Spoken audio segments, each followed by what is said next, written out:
We will begin shortly. In the meantime, please let me know where you're from. You can use the chat for that.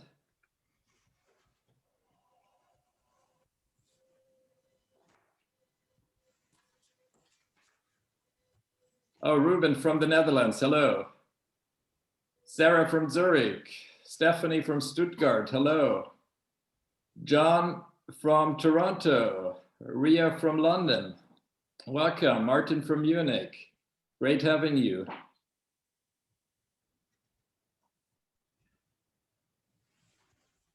Israel from Mexico, Armando from Cayman. So it's really an international audience. From Rome, hello. Berlin, excellent.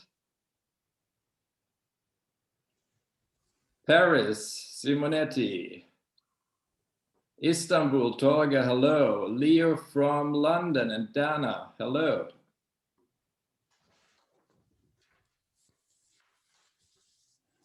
Austria as well, hello Golden.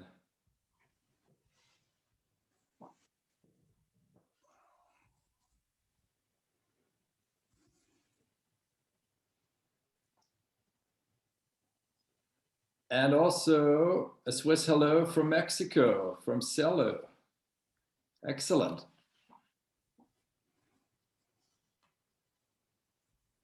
Okay, let's get started. I'm very happy to welcome you to another chapter of the A Small World webinar series with Decision Making Decoded. I'm Detlef Schmidt, ambassador of A Small World. I'm based in Stuttgart, Germany, and have the honor to moderate today's webinar. In my business life, I run a consulting business called Viable Design and advise clients in transformation.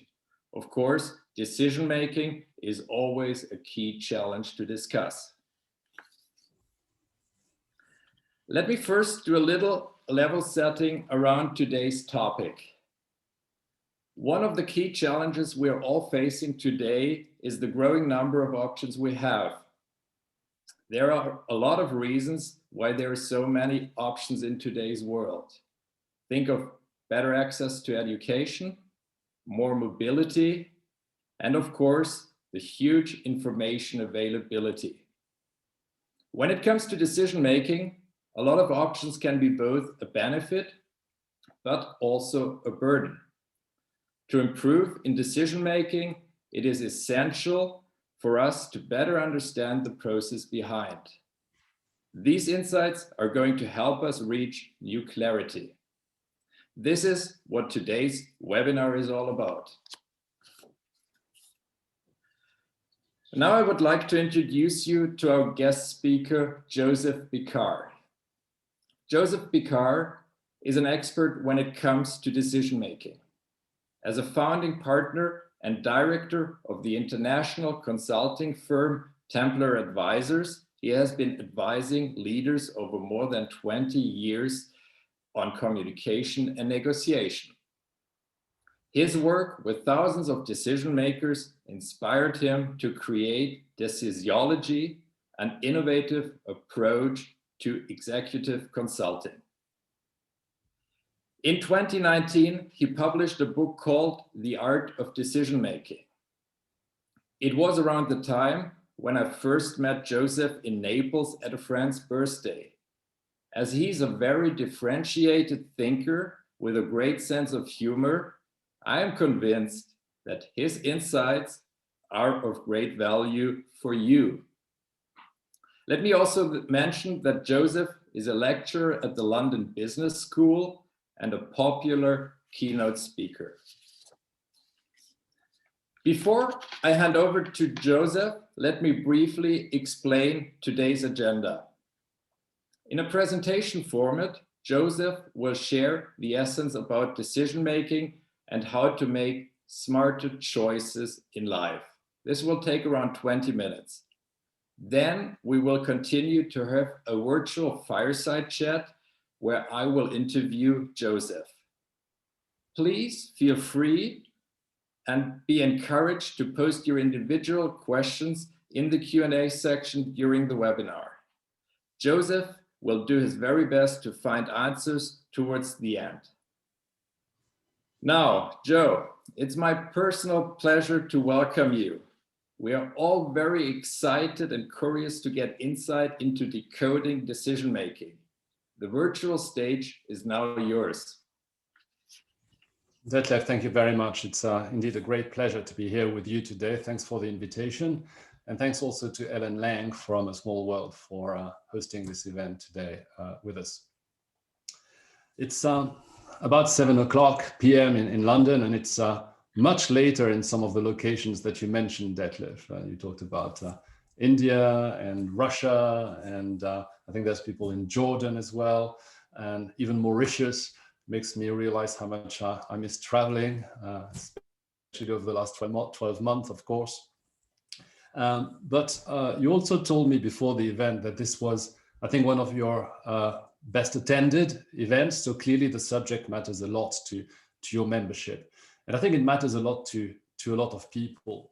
If we read the words of one of the leading lights on decision science, and that's Ralph Keeney, from Duke University, what he writes about the subject is that the only way for you to influence the quality of your life is with the decisions that you make. Everything else just happens. So this is the choice that we face every day. Do we just let things happen to us, or do we exert our volition, our courage, and take action to really influence the quality of our lives in a positive way? This is really the question that we're here to talk about today. And we're going to try to make it interactive. Detlef, you mentioned the fireside chat and the questions from the membership, which I'm very much looking forward to. But right from here, I'm going to ask you to do a quick exercise. Now, the first step of the exercise is actually quite simple. All it needs is you to get a pen and a piece of paper.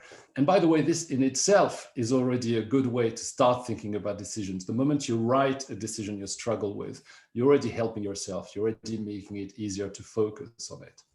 And so the question I'm going to ask you is here, I'd like you to write down a challenging decision that you'd like to make in the future, in the near future in particular. Could be about your work, about your career, about your private life, and something that you struggle with, or something that's particularly important to you. This is what I'd like you to take 1 minute to write down. And so I'll shut up for the next 60 seconds. And I see Detlef is already writing, so good.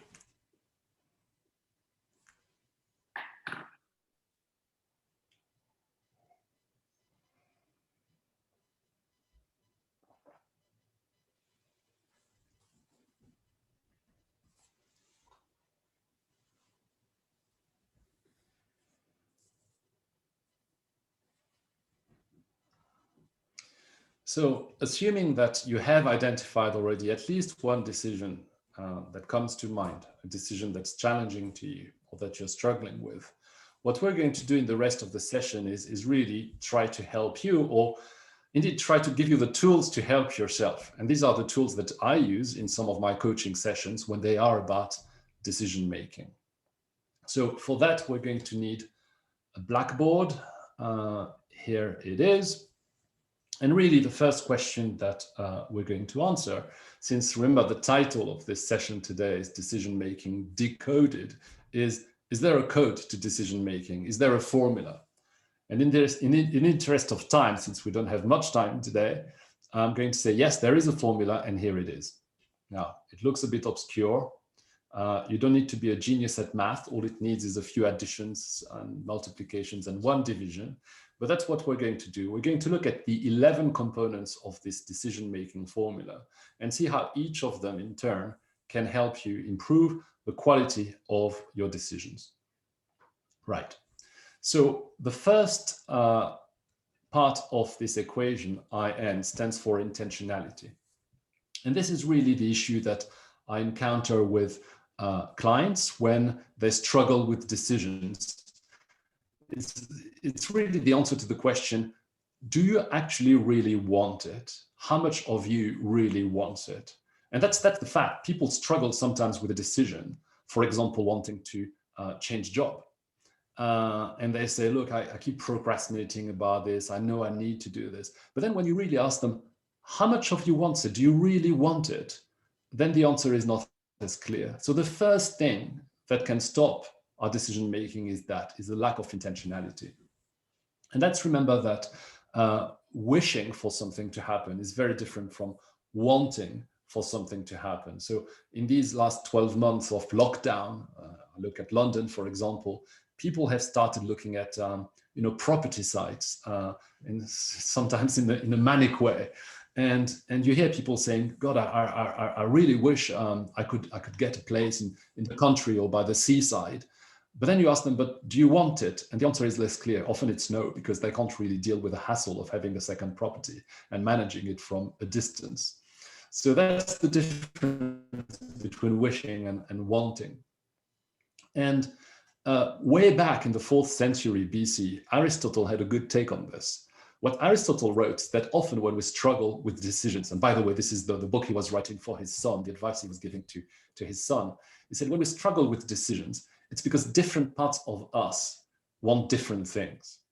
So to give you a personal example, right now, I'd love to visit my family in France, but there's another part of me that doesn't want to create a danger to them by bringing maybe a virus to the family. There's another part of me which doesn't want to break laws, of course. So all these parts of me are in conflict. So what Aristotle would have said is get the 3 parts of you to sit around a virtual table and get them to agree. So that's one way to look at intentionality. And of course, sometimes it's not just a part of me that is in conflict with another. It's something else. That's what Freud would call the superego. So what's the superego? It could be a person dead or alive in your life, but which has an influence on you. Could be a parent, could be a teacher or a professor, could be a former boss, could be anyone who had that kind of influence on you. And again, these voices will come to haunt you and sometimes get in the way of a decision. So behind the question of intentionality, there's really the question of what is my true will? What do I authentically want? So that's the first part of the equation. And I'd like to invite you to think about the decision you wrote about. What do you really want this? What's the part of you that wants this? Are there other parts that are in conflict with that? The second part of the equation, the SC, stands for self-continuity. So what do we mean by that? That's the lack of continuity between the needs of the present self and the needs of the future self. So there's research done at UCLA in the States by a professor called Hal Hirschfeld.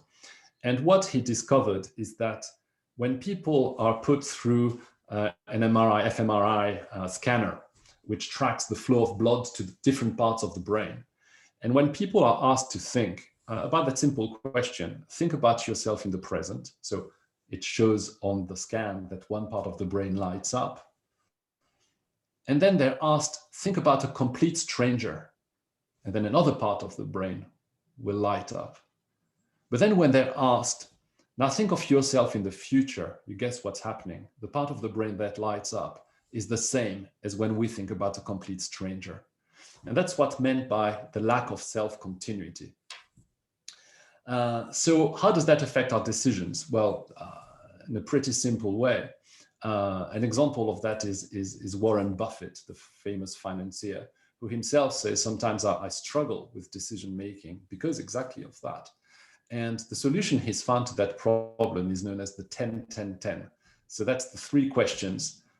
If I take these decisions or if I don't take this decision, how will I feel about it in 10 days' time versus 10 months' time versus 10 years' time? And you can apply this to the decision you wrote about. Taking this decision, how would you feel about it in 10 days, 10 months, 10 years' time? That's about restoring that self-continuity. So once we have restored that self-continuity and we've looked at the intentionality behind our decision, we've got to apply that to the actual process of decision-making.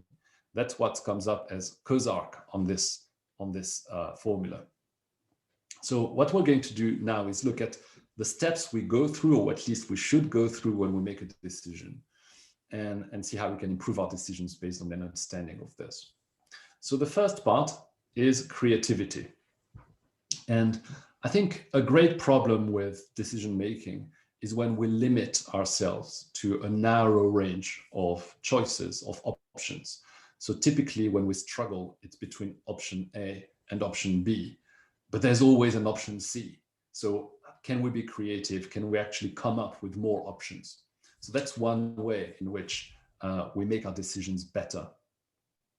The other area where creativity matters also is not just in terms of creating more options, because there can be too many options sometimes, but it's creating more objectives behind a decision.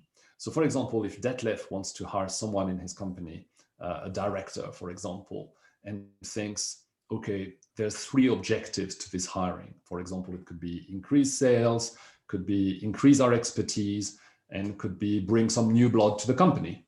What I would say to Detlef is try to come up with at least 2 more objectives. The point is, as we increase our objectives, we increase the quality of our decision as well. So that's another area where creativity matters. Once we've been creative, we come up with options. Then the question is, what do we do with these options? And this is where we have to apply the rational side of the mind and not just use our gut feeling here, but think, can I verify this information? Can I do my research properly? Can I see what experts would say on the subject? Can I see if there is a precedent which informs my decision? And if it's a personal decision, simply can I ask a friend that I trust about what they would do in the same situation? So that's, again, considering the options, giving them due consideration. And next comes, for many, the most difficult part, which is selecting the right option, or what we see as the right option, at least our favored option. And that's the most difficult part for many, because even the word decision comes from the Latin caedere, which means to cut out, to cut off. So that's almost a violent act of separating all the options we're going to refuse in favor of one and only one. And this is a problem that's haunted some of the greatest minds in history. One of them was this man here, Charles Darwin. The year was 1838. So Charles Darwin was, it's not the image we have of him with an even longer beard than mine, of him as an old man. But that's him when he was 29 and was about to decide whether to marry Emma Wedgwood. And he struggled with that decision. So it's not a very romantic consideration, I admit, but he struggled a lot with his decision. So he drew this, this note, which is kept in Cambridge. And on one side you have marry, on the other side you have not marry. So that's very much the pros and cons list that I'm sure you've heard about. And it's not particularly romantic. I have a copy of the letter here. So under the column marry, he writes the benefit of having a constant companion, the charms of music and female chit-chat. And in the other column, not marry, don't marry, he writes, I will have more limited means, I won't be able to buy as many books, and it would be a terrible loss of time, he writes, which again is not a particularly romantic notion. But at the end of the first column, marry, you can see he wrote, marry, marry, marry, QED. So he did get married to Emma Wedgwood, and together they had 10 children. So I think he would have regarded this as a good decision. So that's Charles Darwin, 1838. About 50 years later, someone else takes a completely different route, and that's Sigmund Freud. And what Freud writes is that pros and cons lists are okay, but for minor decisions. But in vital matters, he writes, such as the choice of a mate or profession, the decision should come from the unconscious, from somewhere within ourselves. So we should be careful about these pros and cons lists, because according to Freud, they are a bit too limiting. So the question really is, what do we do then when we need to select an option? And I'm thinking particularly of those of you in business, having to make these tricky decisions, investment decisions, for example. And I was working recently with a private equity firm, but by the way, this would also apply to any personal decision. And this is a model that we used with them, which is about considering the decision you want to make, for example, investing in a company, buying a company. Then you look at all the potential outcomes. So I've simplified here, but we look at high internal rate of return, so high profitability, but at the same time, in one case, a very time-intensive and difficult turnaround, down to the last one, which is a low return and a difficult turnaround. And then what you do is you match that against the actual likelihood of that outcome happening. And that's a good decision tree for many, in particular, business decisions, but not only business decisions. So once we have selected our option, clearly, and I'm going to go quickly through the next three because then we need to act upon that decision. There's no point selecting an option if we're not going to act upon it. But here, be careful about another enemy of decision making, which is perfectionism. So perfectionism would tell us we need 100% of the information. Now, when you work with great business leaders, they tell you 70% is enough. So this is not a scientific data, it's just based on interviews, but 70% is really enough in most cases. The R stands for resolve. Once you act upon it, you need to stay with the decision to completion. And finally, the last CO there is completion. But here again, I want to warn you against the danger of indulging in that phase of completion. So an example of that is just yesterday, I was reading an article. It was an interview of an author who wrote a biography of one of my favorite philosophers, Martin Buber. And I think he started in 1999, and he thought that was going to take him 12 to 18 months. It took him 20 years.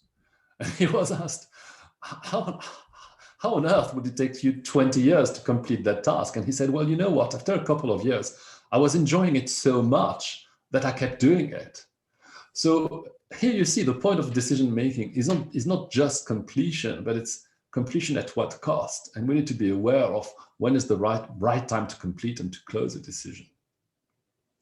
So that's the numerator side of the equation. Let's look at the denominator part of the equation. And here, the big warning sign here, the big variable in here is fear.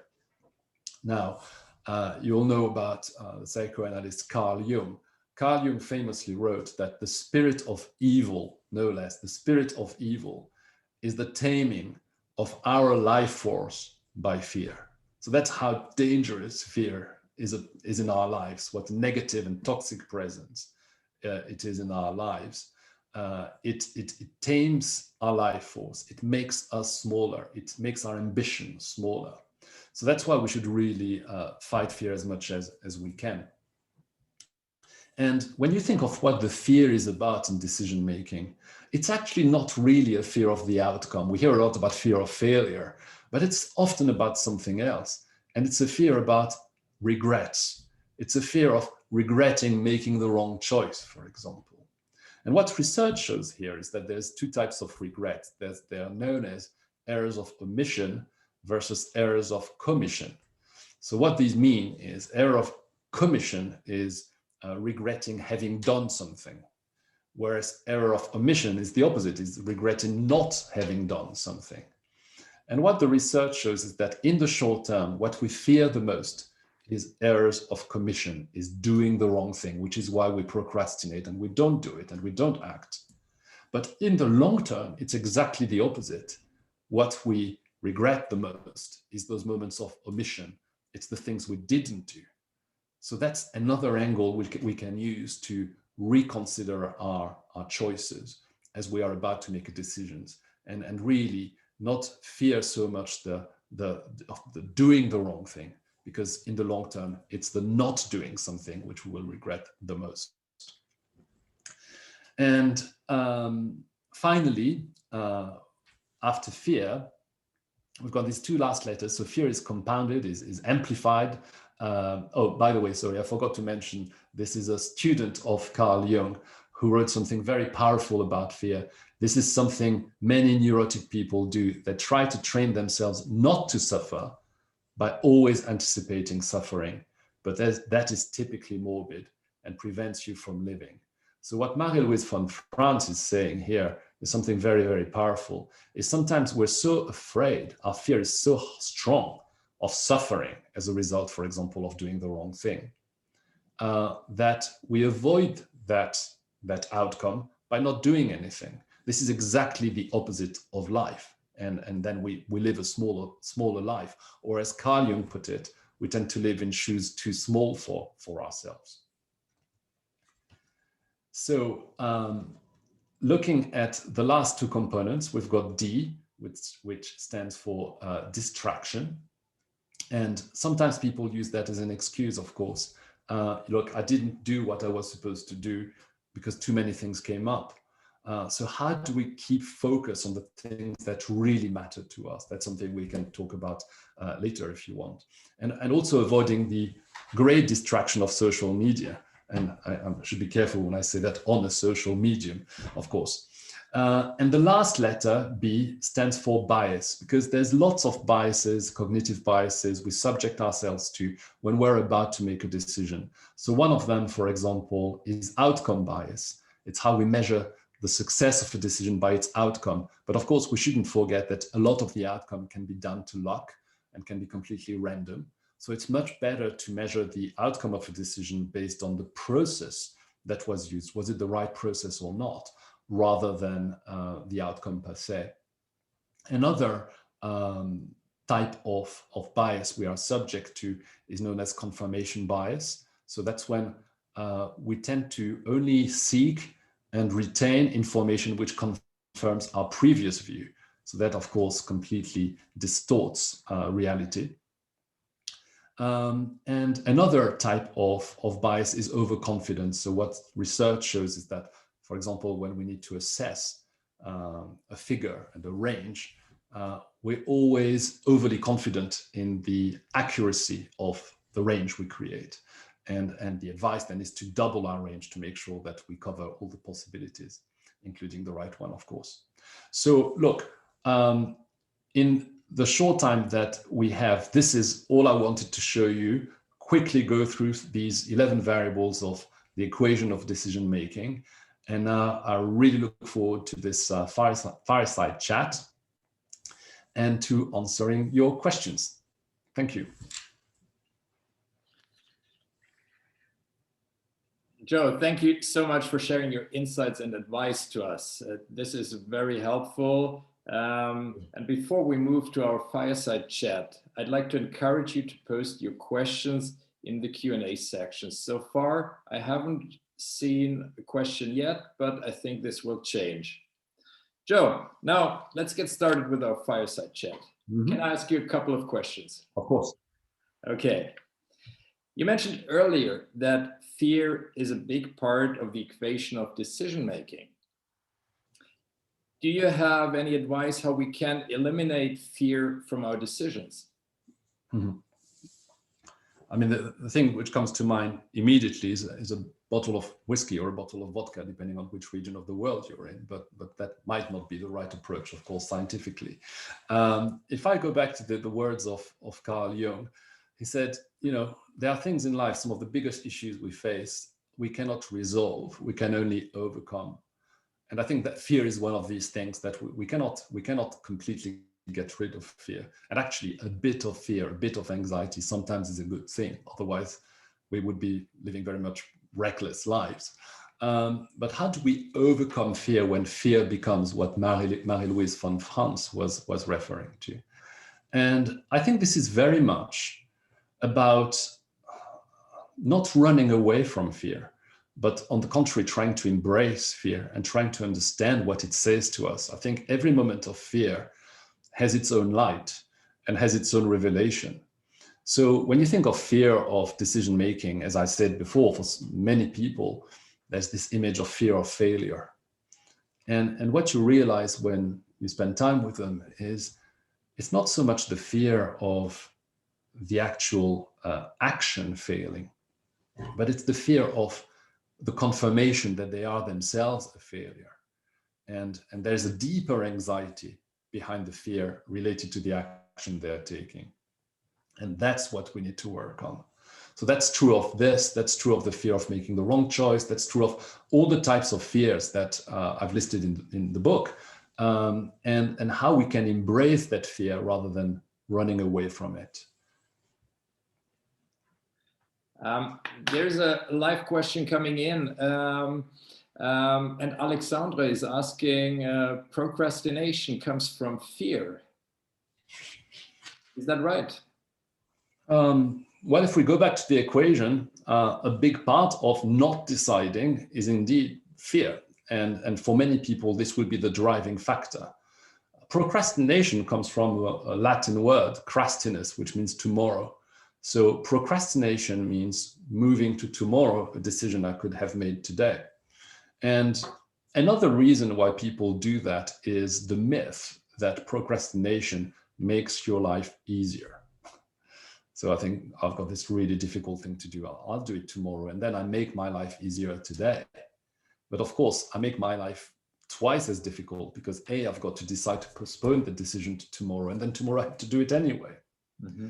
And then when you look at the research on procrastination done, I'm thinking of various places, including UCLA, what it shows is that it's also a fear linked to the emotions involved. So procrastination is really more a fear of the state of mind, the state of emotion I will be in if I do indulge in this activity.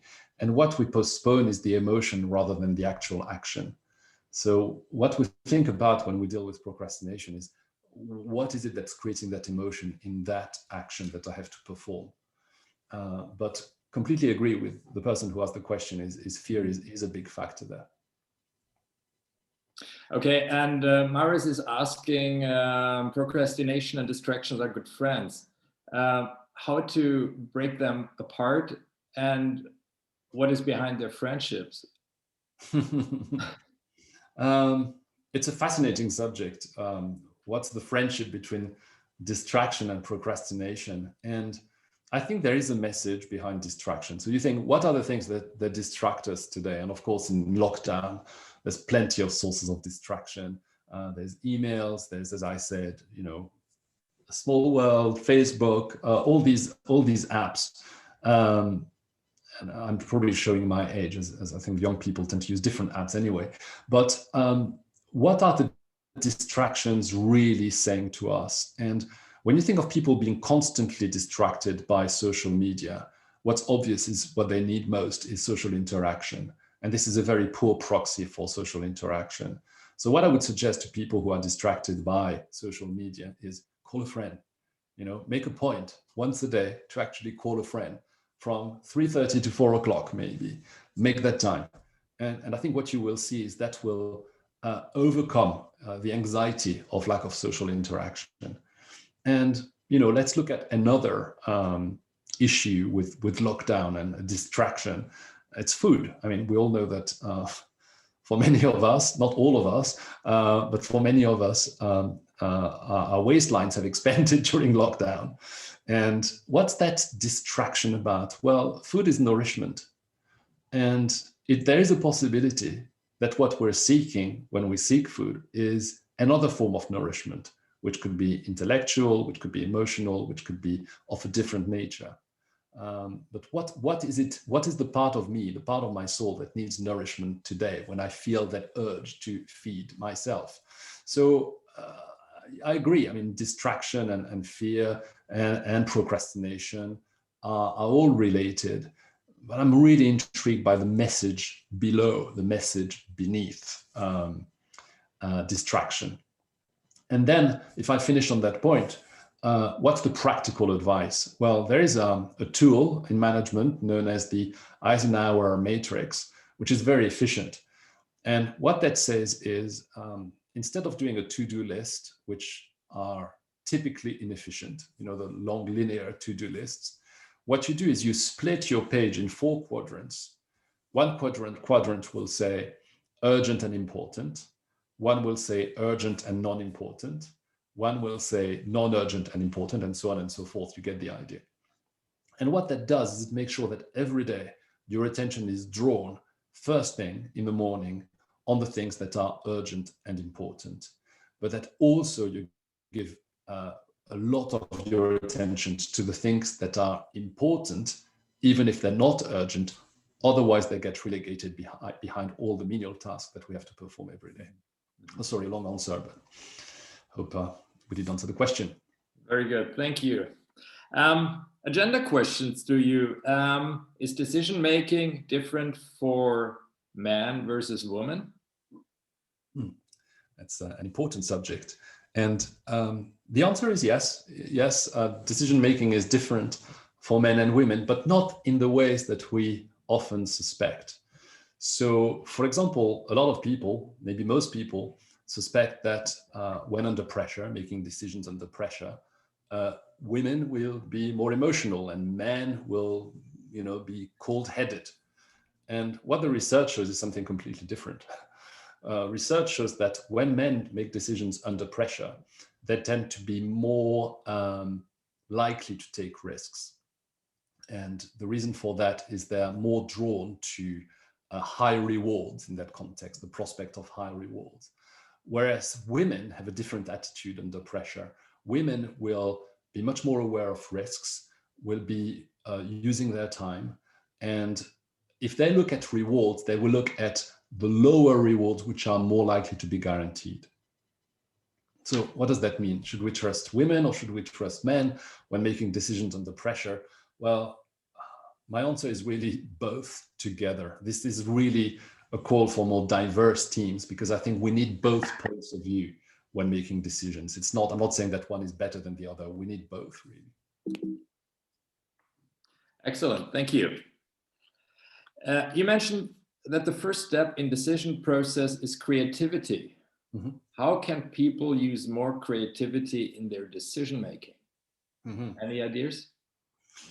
Well, there's many ways in which we can be more creative in our decision making in that first step. One of them is asking people, asking friends, asking people we trust, and they will bring different points of view to the equation. Another one, which may sound a bit odd, but is again very scientific, and that's based on work done at the University of North Dakota. And it's a very fun experiment, actually. What they've done is they've taken adults and giving them a task to perform, which involves decision-making. So the first group was just asked to do the task. And the second group was given exactly the same instructions, but with one sentence at the start, which was different. The one sentence at the start, which the other group didn't have, was try to think like a 7-year-old, like the child version of you. And guess what happened? This group, the 7-year-olds, the group who thought like 7-year-olds, came up with much better solutions to the problem they were facing. So tapping into our child energy, our creative child energy is a great way to do this. And then, I had my doubts about that until I was invited to talk at the ESCP Business School by a friend, Professor Maritaya. And I walked in the room where she had been teaching all week, and the room was full of Lego bits, games. And I realized that the idea of tapping into the child energy, that was a course on creativity, by the way, that the idea of tapping into the child energy was real and very effective. Okay, great example. Joe, when it comes to group decisions, how do they differ from individual decision-making? Mm-hmm. They differ in one major way, and that's known commonly as groupthink. And the issue here is that often we walk into a meeting, a decision is being discussed, but typically the person who's got the greatest influence on the group will be the person who basically wins on the day. So that's the danger of groupthink. So one solution to that, which was discussed at a recent forum at MIT, was get people to, first of all, avoid emails for decision making. That's the worst way to make a group decision. Have actual meetings when it's possible, or at least Zoom meetings or other platforms at the moment. But really the idea was get people to come up with their own decision before the event. So you send them the notes. You've gone all dark suddenly, Detlef. So you send them the notes. You ask them to write their own decision. And then to discuss their own decisions together as a group. And this will make sure that the group decision is of higher quality. And by the way, another thing about group decisions, and we're talking about men and women, is to have diverse teams. because women bring something to the party, which is social sensitivity. They have higher social sensitivity. And that is proven to increase what's known as the C factor, which is really the group's intelligence. So we're not talking about IQ at all here, because the group's intelligence has nothing to do with individual IQs. We're talking about how altogether the group comes to a better decision because of its diverse thinking. Looks like we've lost Detlef. Indeed, we have. I'm sure he will be back shortly. I hope it's not something I said. No, certainly not. Certainly not. He will be joining in a second, I'm sure. But we have here another question as well. Mm-hmm. So what are your thoughts about Freud? How much do we have to listen our feelings? Actually, you kind of answered to it already as well, but... That's a fabulous question. How much do we have to listen to Freud? A lot. That's my answer. I think he had a lot of very good things to say. But let us be serious and think about that question. How much do we have to listen to our feelings? And here, I'm referring to the research which was done in Paris at a hospital called La Salpêtrière. It was actually on a patient who was suffering from Parkinson's. And I'll cut the story short. I'll just get to the conclusion of what happened. Is the neurosurgeons who were involved in that operation realized one thing scientifically, that there is a sequence which happens in the brain in a fraction of a second, in a micro fraction of a second, when we make a decision. Is it starts with an emotion, which is then followed by a feeling, which is then followed by a thought. So by the time we express, by the time we come up with a thought, the brain has already made the decision before us. And that's through emotion first and feeling next. So emotion is purely a bodily experience, which is, for example, characterized by facial expression. A feeling is the next step, which is a combination of mind and body. And then it becomes a thought. So if I go back to the question, how much do we have to trust our feelings? The answer is a lot. And I think the ability to read your own feelings, the ability to read your own emotions can be an amazing guide to helping you make the right decisions. Thank you, Joseph. We have one more question here. So actually, this is about the equation, and the person is asking, how is actually the process of using the equation? How do we use the equation, right? Exactly. Yes. So maybe I'll go back to the equation itself. So basically, how do you do the arithmetic is the question. Right. Then why do you divide all that by fear multiplied by bias and distraction? Mm-hmm. So yeah. Can you see my screen, by the way? Yes, very well. So the way you use this is, I mean, the equation here is largely symbolic in that we're not talking about actually doing any math really. What we're talking is taking all these factors into consideration. So the way I use this equation with clients is, first of all, my attention is drawn to intentionality. That's where you draw your attention, is really probing. You're struggling with that, but are you sure you want it as much as you think you do? Then you ask them to do this exercise of self-continuity, of projecting themselves in the future, of thinking about what that means to them. And then you really take them step by step through each of the 6 elements of the decision process. And it's only then that you think, okay, let's look at the other side, at the dark side, which is your fears, your distractibility, and your biases.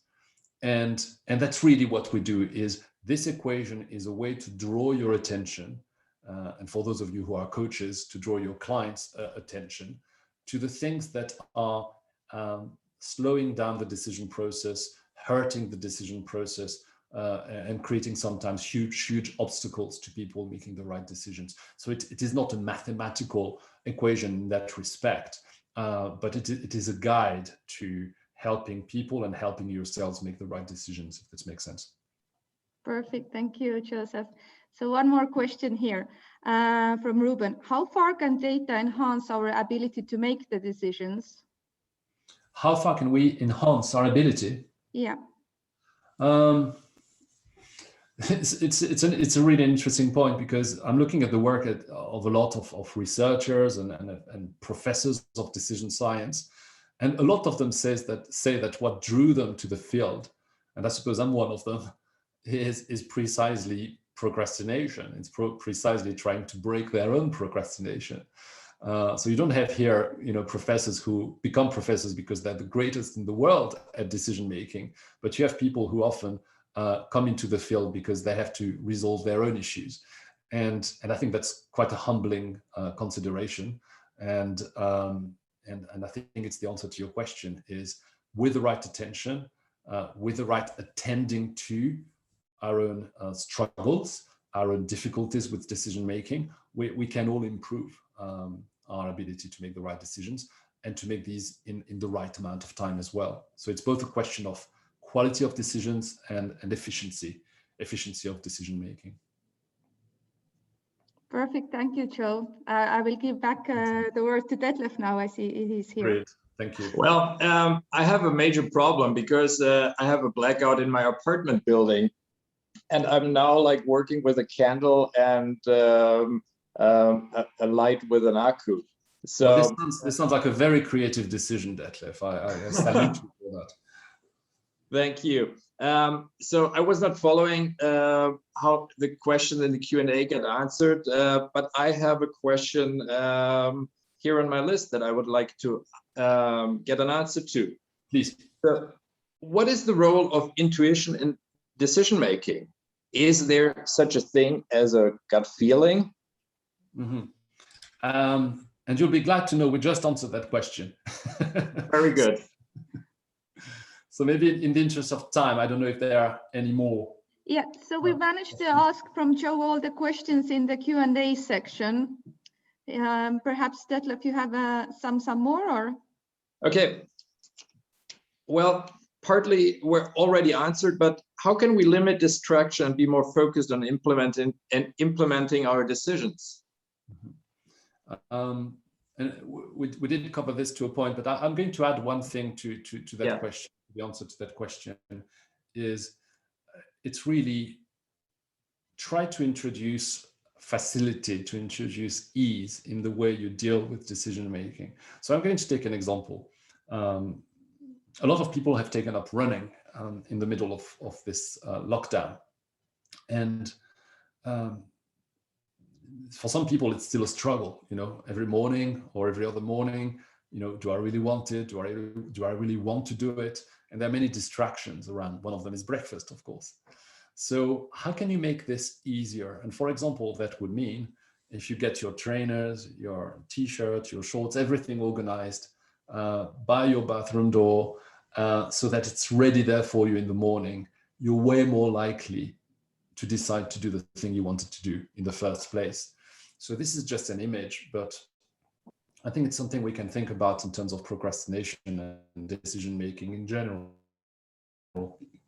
is how can we make it easier? How can we create an environment which makes it easier for the right decisions to be made?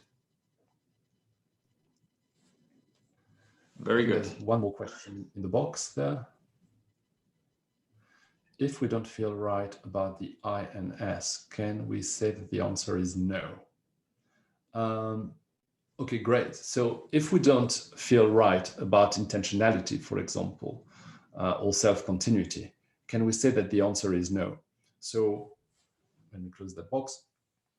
I think that's a very, very valid option.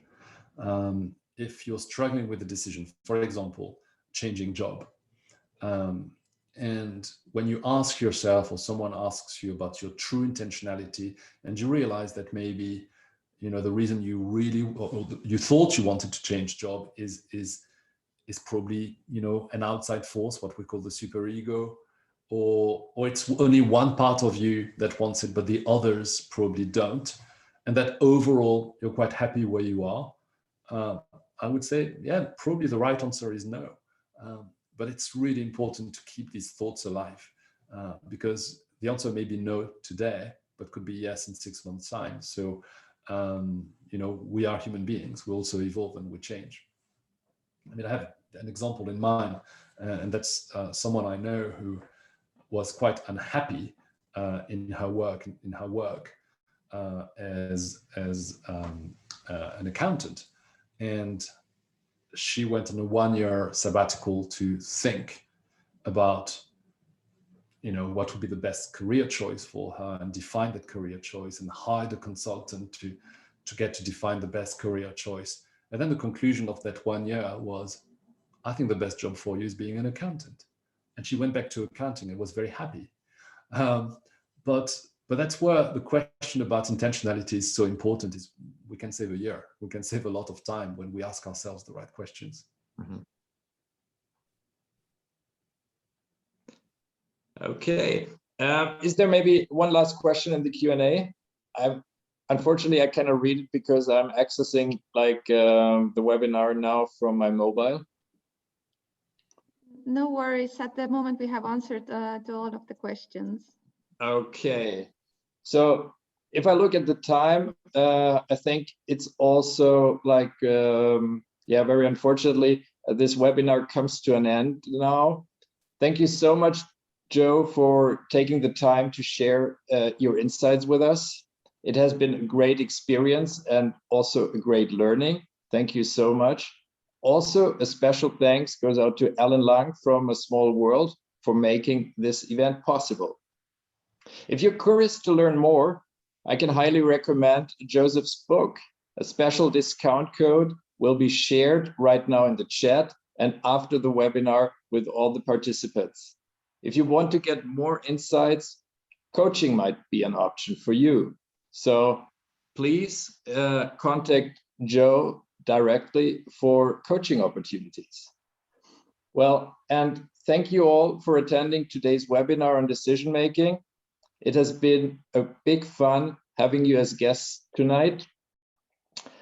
A Small World is very much looking forward to welcoming you all to our future events very soon. So stay tuned.